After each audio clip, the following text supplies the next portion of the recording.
समस्या के समाधान एगो ना हुई। तू कुछ कहे के चाहत है तो कहो। हम चाहतनी कि ई महीना में 30 गो दिन होखेला। हाँ। 15 दिन नयका घर पर रहस और 15 दिन पुरानका घर पर रहस। हम ये चाहतनी आ ये फैसला करी। तू क्या चाहता रो? देखिए सरपंच साहब, हम नहीं के चाहत कि कहीं जाए, काहे से कि हम एक एक पैसा कमा कमा के इनकरा देख के और घर बनैले बनी। हम चाहतनी कि हमरे लगे रहस।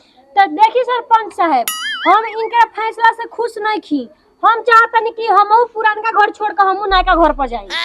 क्या कहता रहो? हम चाहतनी कि दोनों आदमी के सामने कहतनी कि दोनों लोग कह दी के राय सलाह से अपन घरे एके जगह रहेलो आ संग है दोनों रहेलो। ए हिसाब से तो ई लोग घरे रहिलो ना। ऐसे रहे के रही तो नाती तू नहीं बियाह को जे रहत दोस्त। है चटनु को हमारा सामने तो हाथ मत छोड़ो पहले। सरपंच साहब हमारे सामने हाथ मत छोड़ो। काहे हम घर छोड़ ले, काहे हम घर छोड़ ले बनी गलती तो रहने कर गलती तो